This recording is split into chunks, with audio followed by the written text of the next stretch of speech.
Hello, everyone. My name is Sarah Chacon, and I'm the Associate Director for the Cultural Heritage Management Graduate Program and Advanced Academic Programs here at Johns Hopkins University. I'd like to extend a warm welcome to those who are joining us here tonight in Washington, D.C. campus, as well as to those of you joining us live on Facebook. For our online guests, please feel free to ask questions. We will try to include some of these in our question and answer portion of the panel. Please also spread the word and share the event with your friends and your colleagues. Before we get started, I have just a few housekeeping items. First, I'd like to encourage everyone who is with us here in DC to stay and join us for a reception immediately following tonight's speakers. The reception will be located in the student lounge, which is just out here to your left. If you haven't had a chance to already, I encourage you to stop by our table and learn more about our MA in Cultural Heritage Management program. We embrace a broad definition of heritage, inclusive of full landscapes, both natural and cultural, living heritage, and the built environment. Our approach is transdisciplinary, and we're excited by the potentials in this new degree offering. For those of you online, you can visit our website at advanced.jhu.edu/heritage to learn more about the MA program. Finally, I would be remiss if I did not acknowledge the hard work of my colleagues here in Washington, D.C. I'm sure many of you are aware events like tonight's are a team effort. So a special thank you to Phyllis, Nicole, Maria, Jeremy, Daniel, Patrick, Mavia, Tracy, and Karen for all your help with tonight's event. Thanks also to Focal Point Productions and Mind in Motion who are helping us with our live stream. A very special thank you is in order for Dr. Bill Dooley. Dr. Doelle was instrumental in helping me pull together tonight's panel. An esteemed Southwestern archaeologist and CEO of Archaeology Southwest, Dr. Doelle has worked alongside our other panelists to bring the issues surrounding the continued protection of bears' ears to a large national audience. He has also graciously agreed to moderate tonight's discussion. But before I hand this off to Dr. Doelle, I'd like to mention tonight's other panelists. We are honored to be joined tonight by Willie Grayeyes, Octavius Seowtewa, Josh Ewing, and Tommy Beaudreau. Our panelists offer diverse perspectives, and I know I myself am eager to hear from them tonight. As someone who works with graduate students and emerging professionals in the heritage sector, I'm always heartened by the dedication and passion shown by those in the field. Tonight's panel is no exception. So it is with this inspiration in mind that I hand the evening over to Dr. Doelle. So thank you, Bill. Thank you very much, Sarah, and thanks to all the Johns Hopkins folks that are making this possible, and definitely to our panelists as well. As the president and CEO of Archaeology Southwest, we're a private nonprofit organization based in the city of Tucson, but we cover the U.S. Southwest and Mexican Northwest in terms of our area of interest, doing what we call preservation archaeology. I want to give a little personal background as to the importance of bears' ears to me. Something was developed as opportunities to hike in the area back in the late 90s and early 2000s up to the present. It's also a bigger issue is my exposure to the value of the Antiquities Act and national monuments that came through observing then Secretary of the Interior Bruce Babbitt and President Bill Clinton back in the late 90s, early 2000s, using the Antiquities Act to implement massive land conservation programs through proclamations of new monuments in the Southwest and the West in general. So seeing those tools has been really focused my attention on the Antiquities Act and its utility. So as Sarah introduced our panelists for tonight, their names will be listed on the screen there as I give a little bit more of a background, have a brief introduction as to what is the Antiquities Act and why is it important. And as we look at a specific case going forward here. Well, in 1891, a Swede, he's actually a trained geologist, Gustav Nordenskjöld, was working in the Southwest, in the area that, around today's Mesa Verde, excavating with the help of one of the Wetherill family members, amazing artifacts in that largely untouched landscape at the time. And when he loaded his artifacts on a train in Durango, he was arrested. The local people looked at what was going out of the area and felt like this should not be happening. Problem was, there was no legal way to hold him, and he was released. The artifacts went to the East Coast and then over to Sweden. And even today, they're in a Danish museum across the ocean. So that was 1891. And it took another 15 years for people to get themselves organized. Nothing moves through Congress fast in the past or the present. So in 1906, an Antiquities Act was signed by Theodore Roosevelt, June 8th of 1906. And pretty quickly after that, well, it did a couple of things. It addressed that issue of who owns the antiquities on the federal lands. You have to have a permit, according to the Antiquities Act, if you're going to work on federal lands.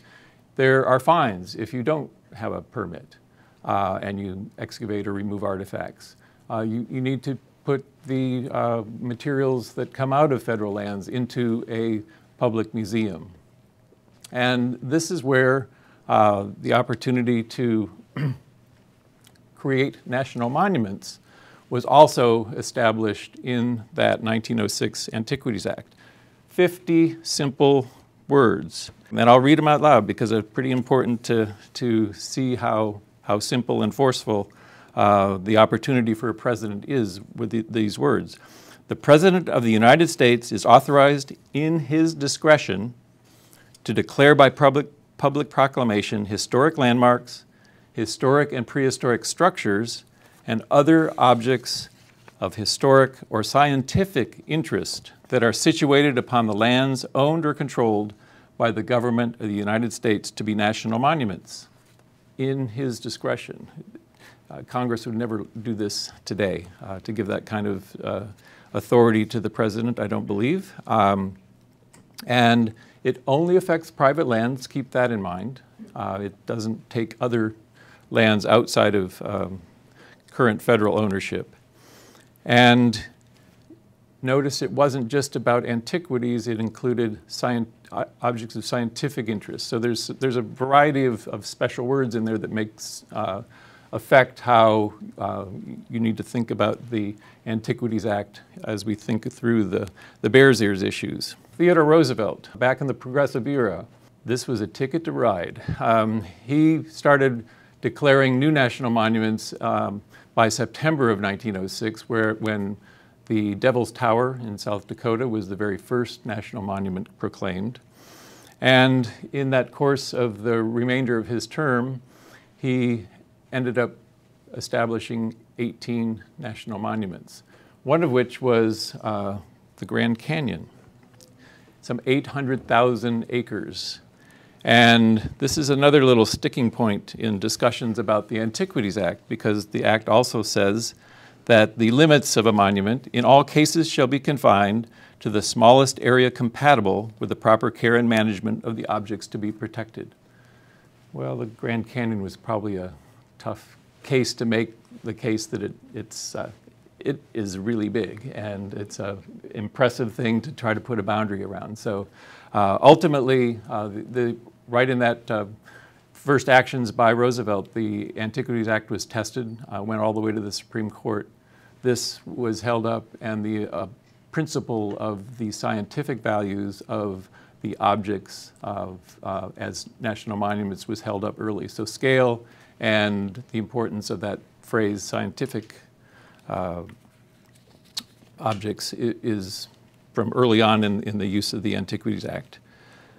So what I see as a real important, though personally, with the Antiquities Act is that it allows landscape scale protection, preservation, and planning. And the Obama proclamation that we're here to talk about was also the very first, since 1906, never had there been a use of the Antiquities Act that the impetus to establish the monument came from tribal voices. So 5 tribal sovereign nations, Hopi, Zuni, Navajo, and 2 Ute nations got together to ask the president to establish a new national monument. The request was for 1.9 million acres. On the screen there is the 1.35 million acre monument that was established by President Barack Obama back on December 28th of 2016. Another creative element that was included in that proclamation was the incorporation of a intertribal commission to advise on the management of this 1.35 million acre new monument. Less than 1 year later, President Trump came into office threatening changes, and it took less than a year to implement those changes. So on December 4th of 2017, we got a proclamation under the Antiquities Act from President Trump that took the 1.35 million acres down to about 200,000 acres, cutting 85% of what was protected under the Obama proclamation out of the monument. Almost instantly, a couple days later, a couple hours later, in the case of the tribal lawsuit, 3 lawsuits were filed that are now in the process of going through the legal system, but strong perception by legal scholars that what Trump did was not legal. It is not, the Antiquities Act is not a two-way street, it's a one-way street. A president can proclaim, but can't in a substantial way modify or decommission basically a national monument. So as we get into the presentation tonight, I mean, these are people who have been very active in the process of promoting Bears Ears, now in the process of defending Bears Ears, and we'll go from your left to the right over there. And people will introduce themselves and also try to give you a sense of the complexity of the and intensity of the issues that were addressed in the creation process. And there will be time after each of them give a short talk on their own to engage in an active back and forth and questions and answers. Thank you very much, Bill. Members of the panel and also the audience, ladies and gentlemen. My name is Willie Grayeyes. 2 eyes looking at you. I am Navajo tribal member from the state of Utah. Born in San Juan County. My clans are the Reed family members, Loka. My fathers are Ashin, table saw. And my mother's fathers are Edgewater. My father's father are Tachini. So there's 4 people or 4 clan systems that I am associated with. And that's how we, as Navajos, introduce ourselves to the public, to our relatives, to our friends, so that the circle of relationship would be established in terms that we are neighbors, brothers and sisters and so forth. So that'd be my introduction, and I'm the chair for the Utah Diné Bikéyah, which was established or began to be established back in 2010. And we did continue to meet almost sometimes 2 times a week in order to get the motor warm up, to have our concept, the community education, fused together so they can begin to support the idea that we were mobilizing. This is grassroots representation. Those people that are situated at the ground level, that had ancestral people, members of their family, their clan system, members that were established and live in these areas of interest. So we coin our idea in terms of our ancestral land interests,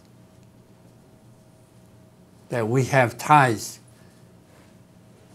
In terms, we also associate ourselves and other Native Americans, in particular our tribe, association between Mother Earth and ourselves. And not only Mother Earth, but all other elements, the air, water, the mountains, trees, plants. Our interest further extends into our subsistent areas where we gather food, hunting ground, pinon picking, wild berries, firewood gathering. Most importantly was the ceremonial and the sacred sites that our ancestors had in their travels across that country. They would take a small piece of rock and carry that piece of rock for distance, and they put it in a pile in a special location where some of those mounts are quite huge. You can still find those. And those are the locations that sort of mark the area where our sacred sites are. And also tied in with that are the sacred springs that gave water to the living, not only the human, also the animals and plants and the air itself. So those ties are very detailed in nature to the Navajo people. As we continue to move forward with the idea over time, we begin to develop that we need to have an equal voice, an equal representation. We want to sit at the table with the federal agency as equal, to discuss, to think, plan, implement, develop the concepts that we like to ingest into the dominant society and the government structures. Right now, there's hardly evidence of those. Those are the goals that we have. On the other hand, acknowledging the proclamation, we begin to see the development. Our recommendation was that we are, in terms of traditional thinking, traditional knowledge, and traditional education, is equal to scientific studies that are being done. And that is what was recognized in the proclamation. And I believe the administration, the current administration, is so absent in terms of understanding of that particular language that's in the Obama's proclamation. In terms that we also begin to set the goal as we continue to work, we need to think in terms of holistic. I mean, thinking about right now, look at yourself. You have a body of an individual, yourself. You have the central nervous system, which is your psychological. By inside, you have spirituality, your belief.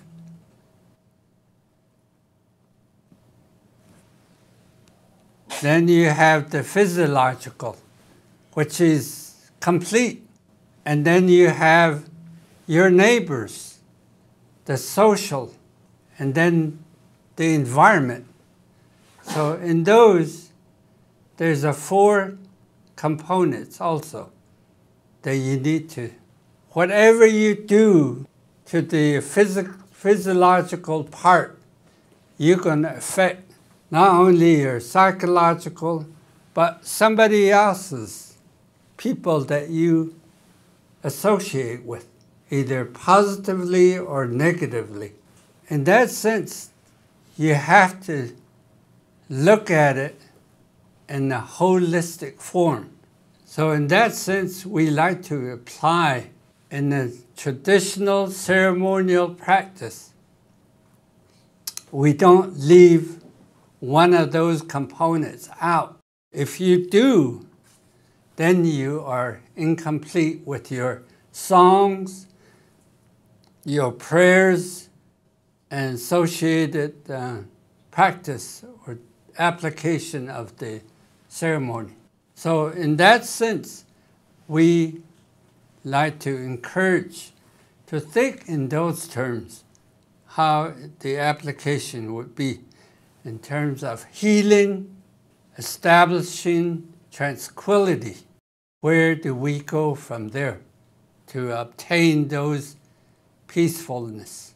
An approach of that application is very important, and that's today the healing part is our offer to whoever opposes Bears Ears National Park. And that's where we stand today. Thank you.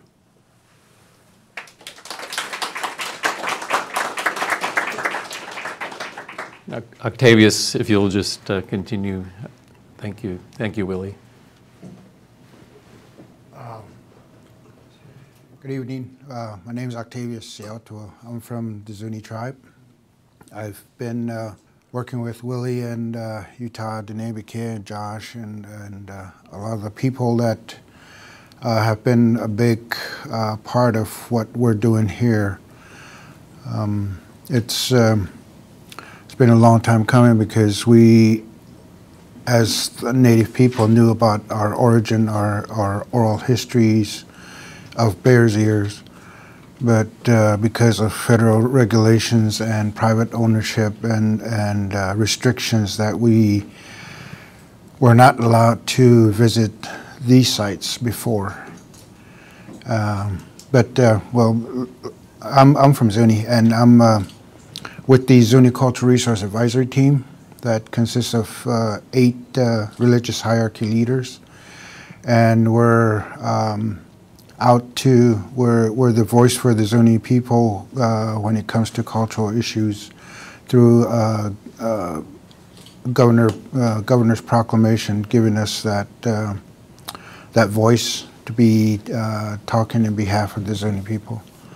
So we've been, from day one, I've been attending meetings before the coalition was formed. And because the tribes have never really sat down and worked on issues like this, that it was very difficult for us. Because in the past that all the tribes, all the different people have always been talking about their own needs, their own desires, their own wants. But now we're given an opportunity to sit down with all of the 5 tribes to make a proclamation, to sit down and really discuss the issue of why we wanted bear's ears protected. And that first meeting was very tense, stressful, but we went through the hurdles, we went through all the issues that we had to deal with working for the 5 tribes. But because of the importance to all of us, that we decided to make a formal statement saying that this area should be protected. This area is very important because it's not only the Puebloan sites, but also all the other tribes that have an interest in this place because of their heritage, their oral history to this place. So had us in a room, and they didn't actually lock the door on us, but they closed the door on us to sit down and talk about the issues that we need to come to an understanding with. And we did. We made a coalition, and we started formulating the proclamation. And it took a couple of trips, a lot of trips here to Washington to sit down with Obama's administration and trying to go through the boundaries. That first or second meeting, I know that we were in a meeting with the Obama's administration. Asked each and every one of us if we were satisfied with the boundaries, and I said, no, I'm not, because it does not include the areas that have been outside of the boundaries. I am for it because at least we'll have some protection for the sites that are still there. And we made that the boundaries. We all agreed to it, and it was reduced in size even then during the Obama's administration because we wanted to protect more of the areas that I've seen. I've been there.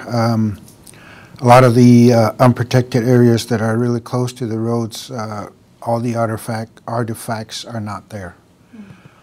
But some of the private land ownership, some of the people that own the land have given me access to their land to see what's there.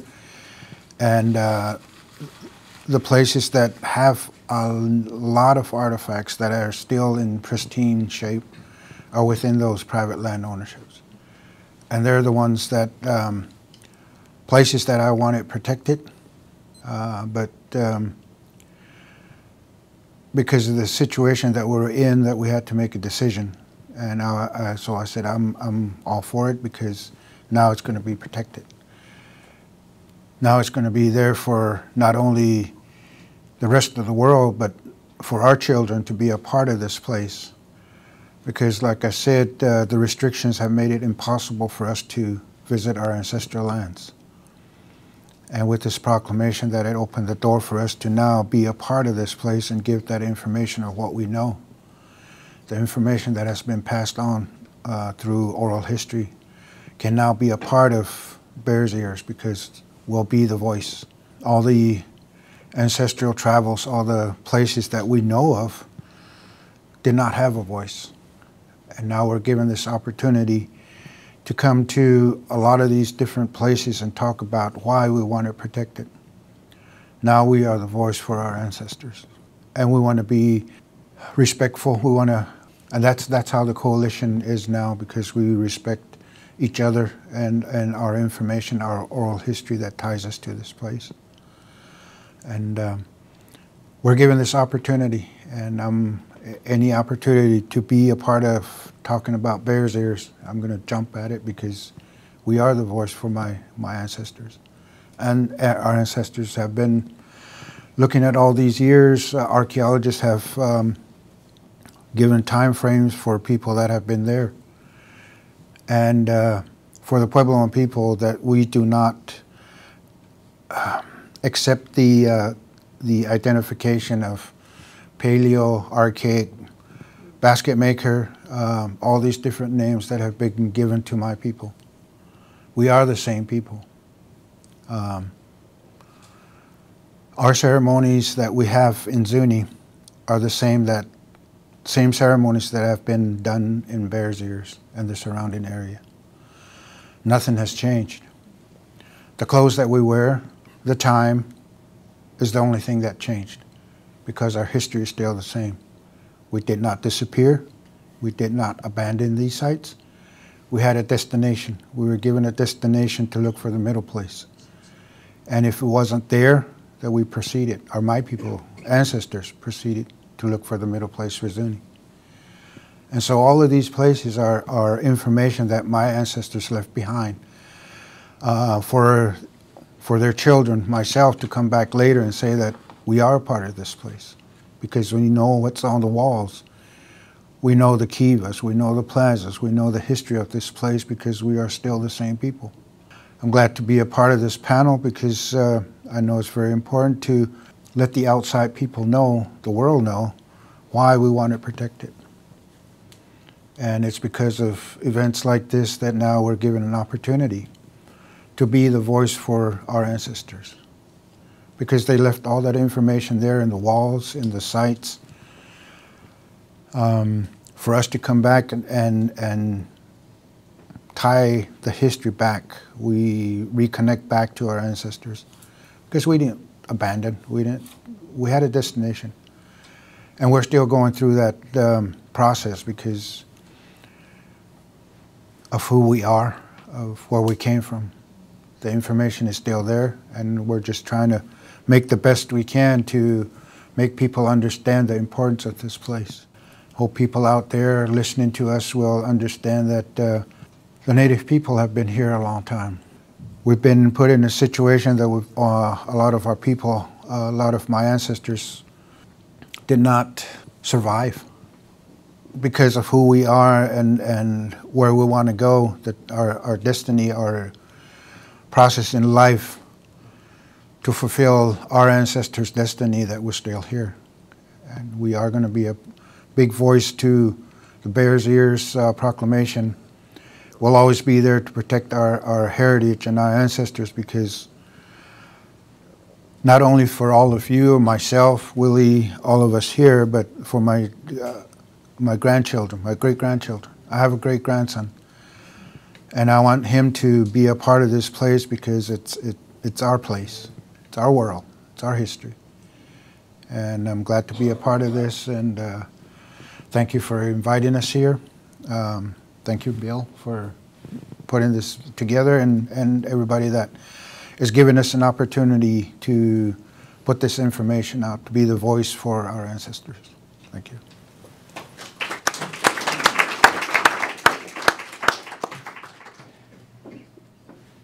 I'm Josh Ewing. I'm the Executive Director for Friends of Cedar Mesa. It's really been the honor of my career to work with folks like Willie and Octavius, a lot of the folks from the tribes, to protect this really incredible landscape that we now call Bears Ears. Of course, the different tribes have had different names for the places on this landscape since long before white folks showed up on this land. You know, this was an important place far before my ancestors showed up in this land. But I really feel like this is home and really important place for me now.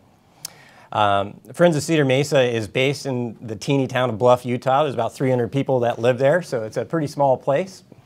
But fortunately, we look out our front windows and look right at Bears Ears National Monument. So it's about the best place in the world to live for me. For those of you not familiar with Bears Ears, Cedar Mesa is what many consider to be kind of the crown jewel of the Bears Ears area. It's a high plateau that is full of cultural resources, amazing archaeological sites, the footprints of the Zuni and the Hopi and the other Pueblo tribes who live there, and then of course sacred to Navajo and Ute folks as well. So Cedar Mesa is a very special place, but it's only part of the Bears Ears National Monument. And even though it's the namesake for our organization, it's only a small part of this really important place that we call San Juan County. You know, Bears Ears is not the only important cultural resource in San Juan County. In fact, that's probably the most archaeologically rich county in the United States. So we work on all sorts of archaeological issues all around the county. We're currently working to advocate against a large-scale oil and gas lease sale outside of the Bears Ears that nobody's even heard about, but the archaeology involved is huge. But despite the fact that the namesake of our organization, Cedar Mesa, is quite well known in archaeology, and Grand Gulch is very famous, of course, the Trump administration actually left that out of the monument when it attempted to reduce the Bears Ears National Monument created by President Obama, of course with the help of Sally Jewell and Tommy here, that were listening to the tribes, listening to local people advocating for the place.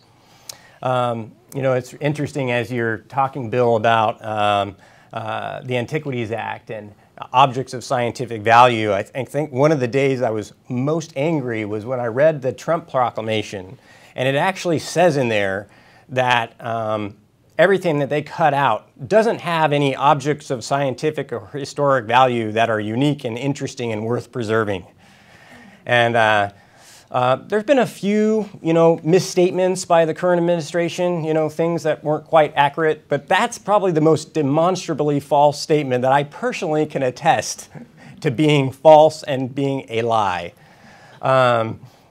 Because, you know, there is just so much important land that was cut out of the monument by this administration. We've done some analysis with Archaeology Southwest that suggests somewhere between 74% and 80% of the archaeology of the original monument was removed by the Trump administration. And each one of those, of course, are sacred sites to our Native American friends, but they're also clearly objects of scientific value. They're historic objects, they're ruins, they're exactly the sort of thing that the Antiquities Act was meant to protect. I often say that the Bears Ears would be a national park anywhere else in the world if it wasn't in southeastern Utah, and I include in that the outer reaches of Mongolia and Zimbabwe. It's a place that's just that special. But it was off the radar screen of the general public for a really long time, and that's really due to the fact that people who love that area thought that they could protect it by keeping it a secret. And then this thing called the internet happened. You know, Google came about. Instagram, pictures of all these amazingly beautiful places with all these ruins happened. And that strategy of secrecy, it just wasn't working anymore. And so Friends of Cedar Mesa was founded by a former BLM ranger from the Bureau of Land Management who realized that that secret was getting out and something proactive needed to be done to take care of this place. Of course, a long time there had been looting that had happened in the area for the last century. Fortunately, it has slowed down, but it still happens. But irresponsible off-road vehicle use, of course, there's oil and gas potential. There was a well drilled on Cedar Mesa just below the Bears Ears in 2014. And then the issue that's the largest concern for us is just increased visitation to the area. And we knew something needed to happen. We didn't want it to be a national monument, quite frankly. That was the last choice. We advocated for many years for there to be legislative protections made by Congress that would have been far less controversial and would have drew far fewer visitors. Of course, that just didn't happen. The thing called the Public Lands Initiative we worked on, I wasted years of my life working on it, unfortunately, and many sleepless nights, and I wish that could have worked, but it didn't. And in the end, we realized that the only choice was to really protect this through the Antiquities Act. And Tommy will talk later about the lengths that they went to allow the legislative process to go through, but we worked on that too. But in the end, I'm really glad that the Obama administration protected this really important place. Of course, it's been known to science for a long time. In fact, in the lead up to the Antiquities Act, Edgar Lee Hewitt referenced the Bluff area, which is part of the Bears Ears National Monument, as a need for the Antiquities Act because of the looting that had happened there. And there was a report by T. Mitchell Pruden that listed a lot of the archaeological sites of Bears Ears and the Abajo Mountains as being important. And we credit actually T. Mitchell Pruden for being the first archaeologist to call for protection of the area in 1903, even before the Antiquities Act. It's really a very important place to American history. We estimate very, very conservatively there are more than 100,000 archaeological sites in Bears Ears. You literally just cannot go anywhere in Bears Ears without finding something of importance to American history and, of course, Native American culture. And that's a very conservative estimate. I have a friend who recently retired as BLM archaeologist for the field office there that thinks there's 250,000 sites in Bears Ears, easily. So it's a mind-numbingly large number of objects of scientific interest that are part of a larger cultural landscape, you know, and that you can't measure. So you could draw little dots around every archaeological site, but that doesn't capture the importance of a cultural landscape that's connected over time, spirituality, and of course to American history. So Friends of Cedar Mesa has been involved with this whole process, but really our focus is what can we do to protect this place on the ground? Because, you know, I believe in the end we will win in court and the Obama proclamation will come back. In a lot of ways, that's just paper. And real protection happens by hard work on the ground. And that's what we try to be there, facilitating some of that hard work on the ground, supporting research. I've got researchers here in the crowd that have done work with us, volunteers that are building fences to keep cows out of archaeological sites, monitoring to make sure looting is not happening. And of course, I think the biggest issue now is visitor education. The visitation to Bears Ears has really skyrocketed. We estimate it more than tripled between 2005 and 2015, and that's before all this controversy happened. And it's likely that in the last 2 years, it's more than doubled again. So that's what we call in science an exponential curve, right? And that's not sustainable without new resources. And so we're trying to help with that. Unfortunately, the politics aren't helping right now. There's a lot of legal limbo. No matter what happens, it's going to be a long time before this plays out in the courts. So we're trying to get on top of that the best we can. We're actually building an education center to help visitors learn how to visit this place respectfully. You know, Bears Ears is incredibly beautiful. It's full of great places to visit, but it isn't a playground, and you have to use a special care in visiting this place. And the normal visitor just doesn't know that, doesn't get how to do that, doesn't understand that that's sacred to tribes. And it's not a place to take lightly. So we're really taking on that, have raised quite a bit of money to make a little grassroots, guerrilla visitor center in Bluff. And are hoping to pull it off. We still have a ways to go. We haven't quite finished the fundraising goal, but we're hoping to open it this fall. The fall being the second busiest season of the visitor year. So we're really honored to be on the ground working with tribes and trying to work with the American people to get this place permanently protected, not just on paper, but really on the ground. I believe it's going to be a lifetime project for a lot of us. It's certainly not going to be over anytime soon, and it's going to take a lot of work by a lot of people over much time. Octavius reminded me in the hallway before this event, he said, presidents come and go, but my ancestors have been there and they will continue to be there. And you know, our next generation is who we really need to protect this place for. Hopefully it doesn't get loved to death before then, and that's what we're working to try to prevent from happening. So thanks for having me tonight.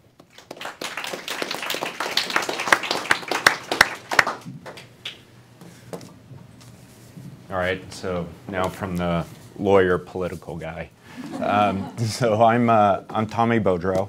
I'm a Westerner myself. I grew up in Alaska, came to Washington, D.C. To go to law school, and never thought of D.C. as a place, you know, any normal people live, but here I am, been here more than 20 years, and, you know, I'm raising city kids. So part of what I was asked to talk about and explain is basically, you know, pick up where my colleagues here have left off and talk about the political process that went into ultimately President Obama designating Bears Ears as a national monument, and how Bears Ears came to Washington. So as Josh described, Bears Ears actually has been known to Washington, D.C. for a long time, and predating the Antiquities Act even. Proposals were made by very famous archaeologists to protect the area, recognizing its significance, scientific and cultural significance. One of my favorite anecdotes that we actually used with the White House and the Oval Office during the process of presenting the Secretary Jewell and Secretary Vilsack's proposal to the President to use his authority under the Antiquities Act was a story about Harold Ickes. So Harold Ickes was FDR's Interior Secretary and is widely regarded as, you know, the most famous and successful Interior Secretary. He certainly was there for a long time. And so the story is that Harold Ickes kept in his drawer this map, which has on it Proposed Escalante National Monument, April 1936. And so if you look at it and you kind of squint a little bit, it looks an awful lot like President Obama's proclamation designation.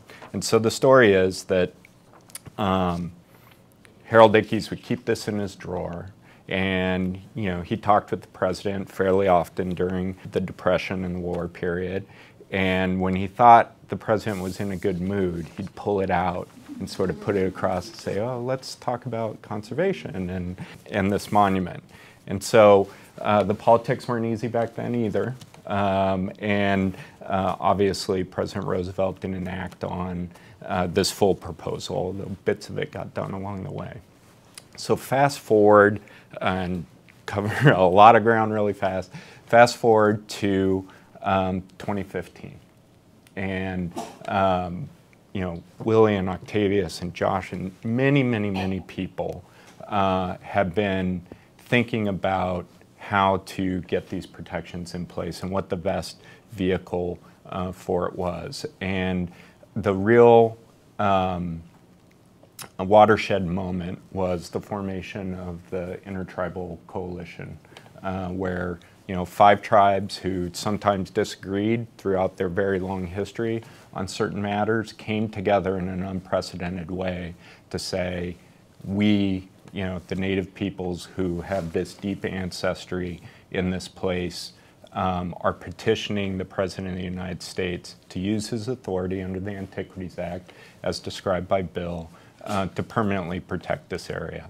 And came to Washington with 60-page proposal that laid it all out, including innovations around management and how Native people should be better involved in the actual management and decision-making about the monument. And so our response was, we understand the need for the protections.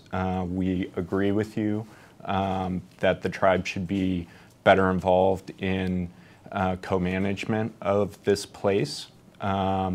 but we need to see the process unfold with respect to other mechanisms, including legislative. And so the message back was we need to try to work with Representative Bishop and Representative Chaffetz on their public lands initiative, which was, this bill that Josh and many others had been working on to provide levels of protection within this area. Suffice it to say, it wasn't a very satisfying response. I mean, there was a lot of understandable frustration with Congressman Bishop and Chaffetz, and real questions about, real skepticism about how serious the PLI process was, despite how much work, real substantive work that had gone into it. But the message from Secretary Jewell was, no, if there is a political solution that can come through Congress, then great. We will pursue that path, but understand, and we were very clear with Chaffetz and very clear with Bishop in a meeting in the Secretary's office that this place needed to be protected, and it was not our intention to leave office with this place unprotected. And so it's the President's authority. We don't speak for the President, only he does, but it will be our recommendation to President Obama that if this legislation doesn't pass and it's not satisfactory in terms of providing both protection for the place and a role for tribes in the management of it, then the President has this this very powerful but sometimes fragile tool at his disposal. So that's how we left it. PLI went through its process, and again, nobody was naive about the likelihood of that being passed. But I spent a lot of time on the Hill as well with my counterparts, saying, okay, what is your legislative strategy here? How are you going to get this passed? How are you going to get it through the House and the Senate in a shape that we can recommend that the President sign? And took that effort very seriously. At the same time, understanding that it may come to recommendation for the President to use his authority under the Antiquities Act, we had to start thinking about that. And my boss's attitude, Secretary Jewell's attitude, which is the right attitude about use of the Antiquities Act, was it's a powerful tool, but as we have all seen, there's nothing that we can do in our democracy that can't be undone if we're not smart and responsible about how we use our authority and how we use our power.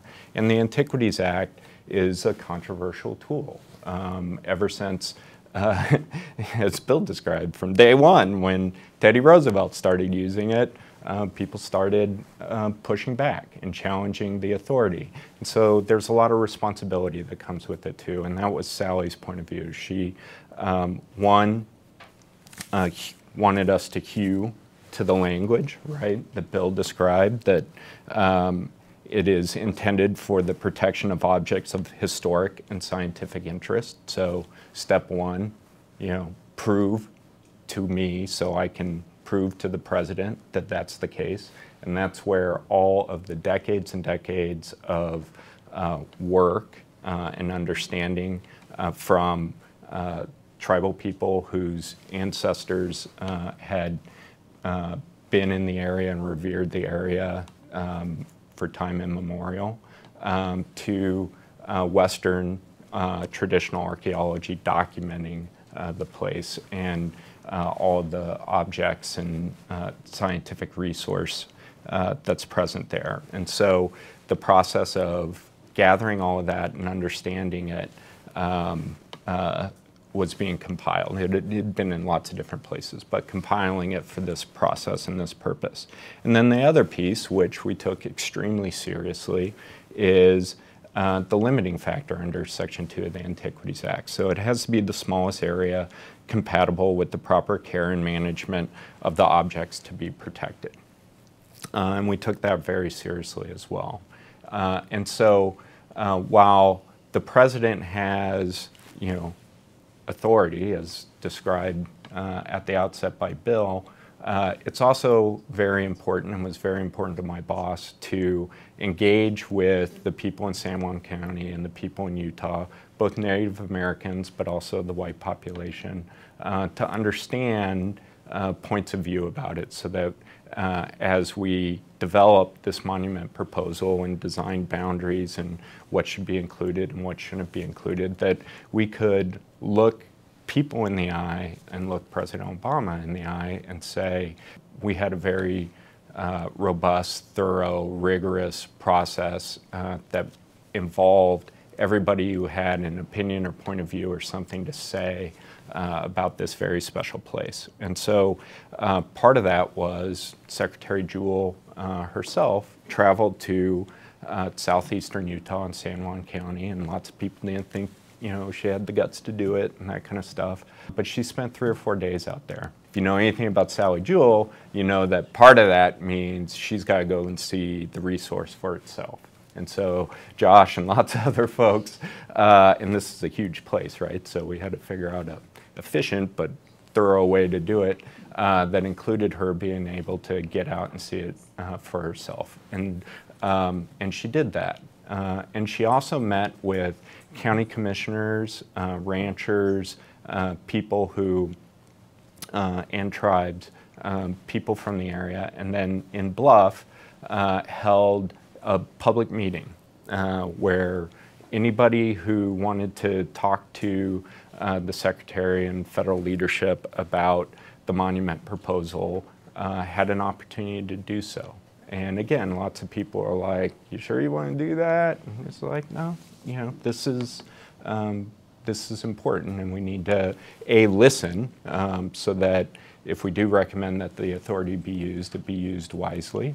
But B, be able to demonstrate that this was a well-considered process that actually took comment from anybody who had anything to say about it and incorporated that input. And so that was extremely important part of the process. At the end of the day, we allowed PLI to play out, and it played out the way I think we expected that it would.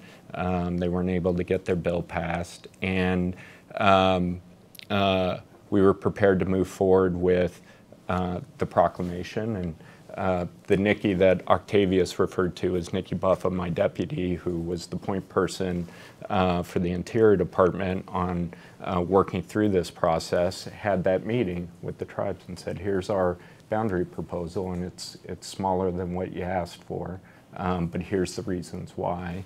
And part of the reasons why it was 1.35 million acres rather than the 1.6 proposed was, we heard from folks who had concerns about certain areas and could we meet the standard and that sort of thing. And so designed our boundary in light of all of that. And part of it too was, to be frank, we tried to hew very closely to the PLI proposal. So, the delegation from Utah had put forward a map saying this is an area that needs to be protected. They had different ideas about what level of protection should go into it, but we felt couldn't argue with a straight face that there wasn't consensus about this area. And so we tried to stick with understanding that there would be controversy and legal challenge later on, hew to that area where even the representatives from Utah agreed protections needed to be strengthened and put into place. And so we'd gone through that process, and then the election happened. And there was an outcome in the election that many people, myself included, did not expect. As chief of staff, I do a lot of things, but among those things, I'm chief of the staff. So I became an employment agency overnight for our political staff. Front and center on my mind, and I know Secretary Jewell's mind right away, was what do we do with the monument proposal for Bears Ears? And so, again, Secretary Jewell is an extremely responsible person. And so asked those questions of, okay, well, we've gone through this process. I'm convinced that we meet the standard under the Antiquities Act. I am prepared to make that recommendation to the president, but we know that President Trump's going to follow. He has different values than we have. He will have a different relationship with Indian country than this administration had. Is it responsible or irresponsible for us to do this designation? In part for the reason Josh described, like, part of, using the Antiquities Act is great because you've got a presidential imprimatur on the place saying it's special, it meets the standard, and it requires protection. But part of what it does is draws a lot of attention too, good and bad. And so is it responsible for us to draw attention to this place, put a designation in, and then walk away, knowing that our successor may try to undo it or change it or not follow through on the actual protection on the ground as opposed to the piece of paper? And so our judgment, and Secretary Jewell's judgment, and Secretary Vilsack's judgment, and President Obama's judgment was no. We are going to take this action. We're going to move forward and use the Antiquities Act to protect the area. And part of the reason why that judgment was made was we knew that there was going to be a fight over the Antiquities Act. It had been controversial from its inception, and we knew that the next administration and Congress, there was going to be this fight. Very consciously and deliberately, we thought, okay, well, how do we, and again, it's the lawyer talking, but this was my advice too, how do we prepare the battlefield for that fight? And what are the best terms and circumstances under which we can position our friends to defend the Antiquities Act writ large and the president's authority under it? And bears ears for all the reasons you've heard is the quintessential purest type of use of the Antiquities Act. It is literally this huge scientific object. The landscape itself, right, is this huge object of historic and scientific interest, and it's more than just individual paleo sites that you can bubble out on a map. It is the sacred nature of the place. It is the historical record that covers the entire landscape, that explains why this place is important and why the place is sacred.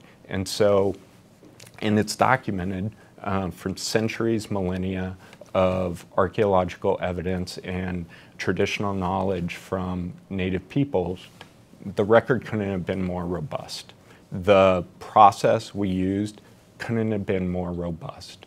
And at the end of the day, too, we felt it was important to establish the precedent of a different way of managing public lands that included cooperative management and a role for Native American people in the management of the site, and wanted to have that statement and that model introduced by President Obama. While we were responsible, and our bosses expected us to be, in my judgment and others, this was a clear, this was a clear case for use of the Antiquities Act, and President Obama agreed. And so we moved forward with the proclamation. Some people, didn't think we would. They were like, "What? You lost the election. You're really going to do it?" And it's like, "Yeah, we sat across the table from you and told you we were going to do it." And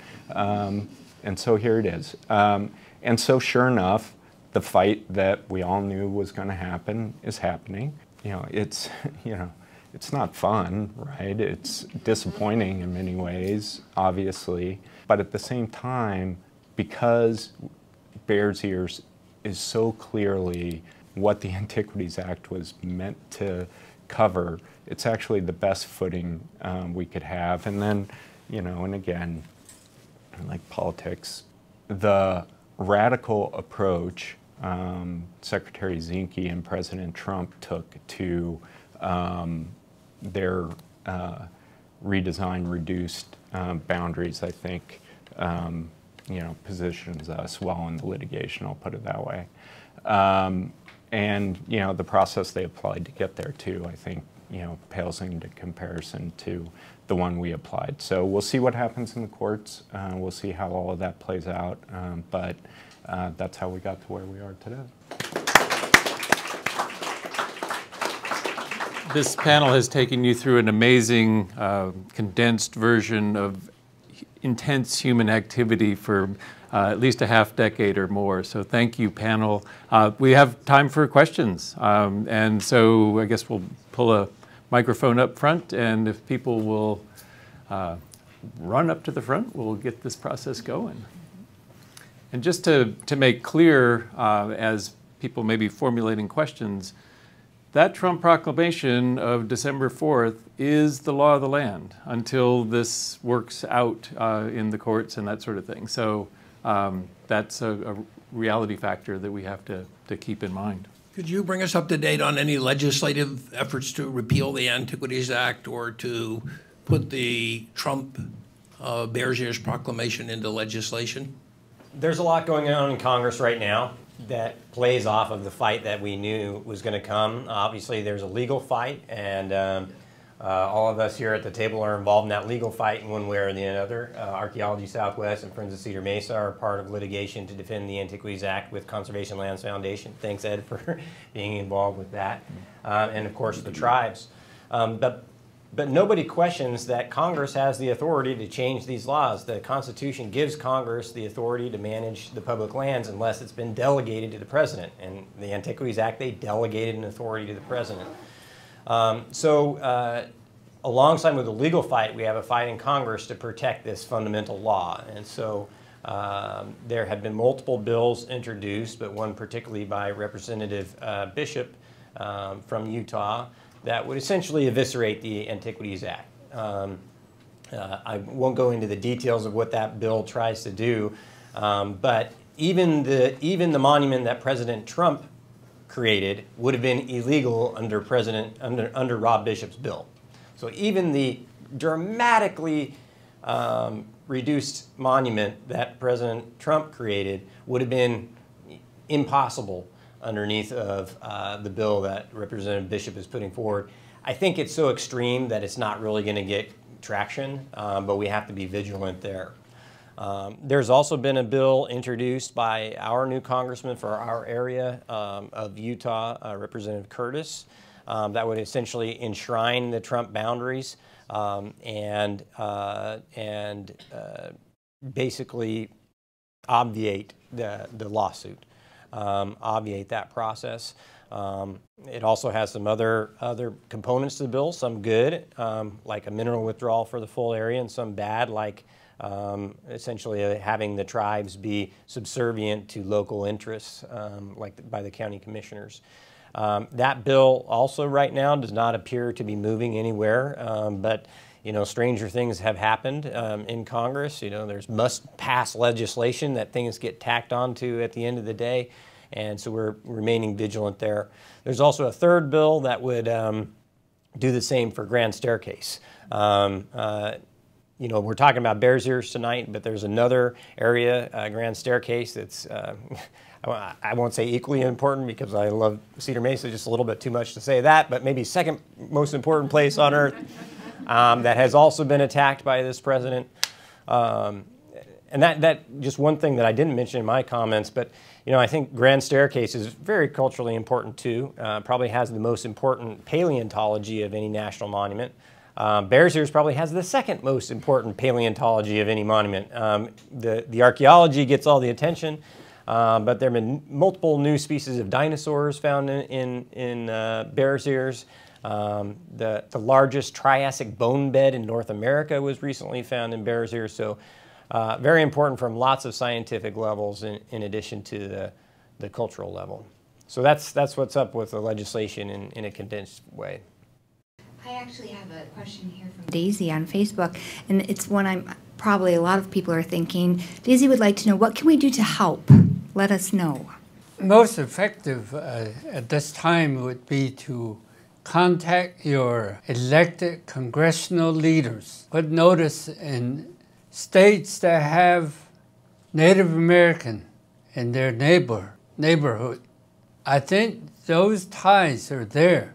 A lot of times people with no Native American reserve in their states are very unaware as to what goes on between the Native American issues, concerns, and that is the most important. I believe we came out with a percentage, probably less than 50% of the states have no Native American. So if we can go that far, we can do some good, very good contact communication, and education is the main basis. Pure understanding of the issues and concerns is the bottom line. Because you're looking at what's going to happen if Trump administrations of downsizing the national monument, Bears Ears National Monument, remains. It's open for extraction. There is a heavy uranium deposit within those formations, particularly a place called White Canyons. And that's what they're looking at. We're just lucky enough that the uranium prices are down. Coal bed in the western Escalante Valley, National Monument. That's where the coal beds are deposited. And that too, that particular resource price is also down. Where is the administration going to sell these resources? China? No. China says, hey, we have committed air pollution. We like to participate in clean air. So they're not going to burn any more coal. They're decreasing their resources in their area. So I would say educate and contact your elected leaders. Thank you. I think we may have one more question from the audience here. Great.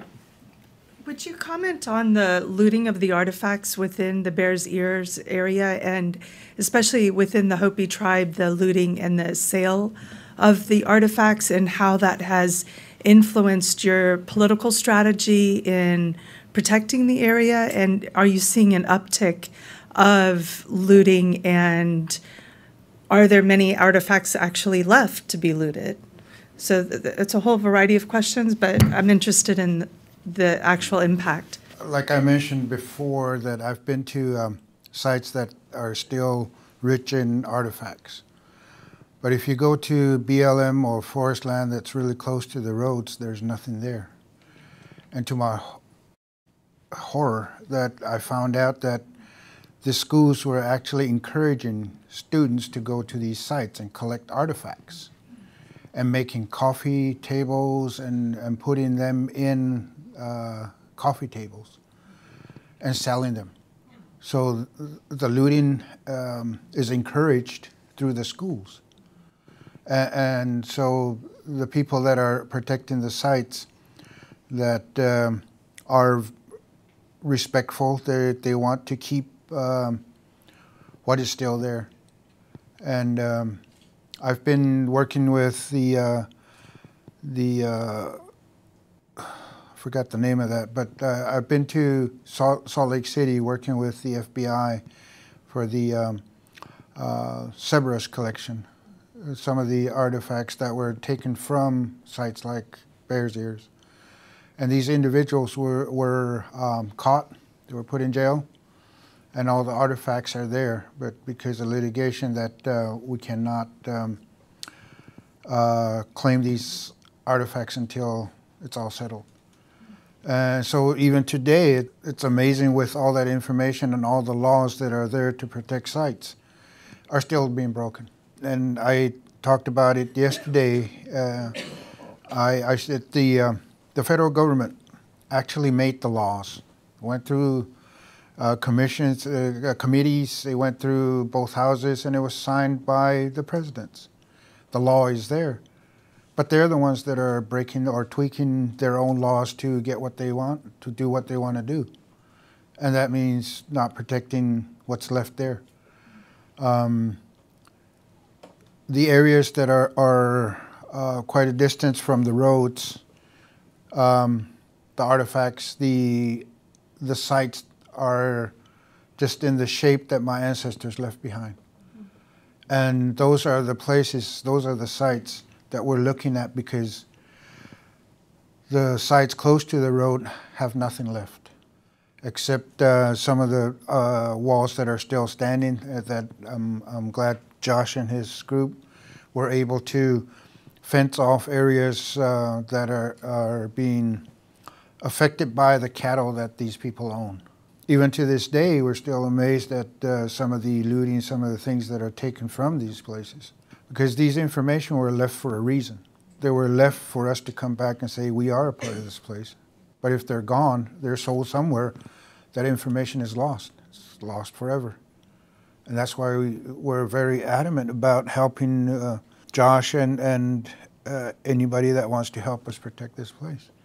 And I think events like this make people aware. You know, we have our small world in the four corners within that area, but now we're here in DC, and people are listening to why we want this place protected through Facebook. There's a lot of people that are probably listening on this, and we need your help. It's not just the Southwest. People are there wanting to help preserve what is still there. And hopefully people out there listening to us can help us with what we want to do. I believe in the numbers of 40 to 44,000 artifacts are in storage now. Over the years, that's how many they were collected. And a lot of them you go to, or in Blanding or Monticello, there are a lot of those either in the yard to beautify their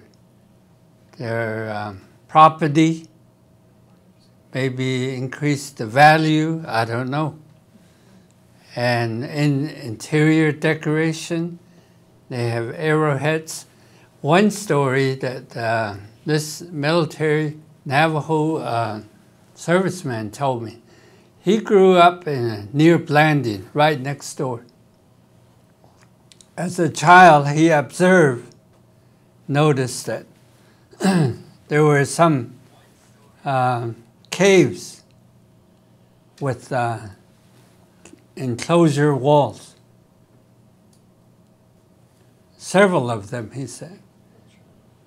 And when they used to be playing around in those canyons, he noticed that there was a pot of clay, several of them, full with arrowheads. Other pots were also there, full of corn. And that's how he remembered. Then he went off to war. When he came back, everything was wiped out. All the arrowheads were gone. The pots were gone. Damages were done to the walls. And the same thing is happening. Target shooting. are traces of bullets next to the rock art that are displayed on for our interpretation later, but sometimes these damages are beyond repair. Many of times there's one location where a person wanted to carve one of those rock art. It's about a foot more than a plate. He wanted to get it out of the rock. And that's how things are happening. Several years ago, back in, when was it, 2000, there was a federal investigator that came to the area and took a prominent doctor, Dr. Reed. And he was supposed to be prosecuted for having possession of an artifact, but he committed suicide. So that's what I was talking about. The psychological effect of these things will catch up with you, one way or the other. Either we have a ceremonial, appropriate, and proper handling when you want to handle something of the Nasaza artifacts. We do a ceremony, we do an offering, we say a prayer, not to harm us. Ask them for the use of it. So that's how we apply the application of Navajo traditional practice. Rather, these things were taken without having to ask for. Just literally, President Trump did unilaterally take it without question. Change the scope. Thank you. So we're going to have to bring things to a close here. I think what this really underscores, you've gotten, again, an intensive overview of some really incredible work that went into creation of this national monument. And I think it brings home to us all that advocacy is a really critical part of the kind of professional work we do. And listening to multiple voices, multiple perspectives. You've heard a really wonderful range up here tonight, and we could have, yesterday we had 9 people on the panel. We could have brought a lot more people. The number of people who have invested in this place is, it's remarkable. It's a remarkable place. It deserves all this effort. And I hope that you will become advocates in our audience here in the room and out on the wider arena as well. So let's bring this to a close. Thank you, Sarah Chacon and the Johns Hopkins crew, and thank all of you for coming out tonight. Thank you.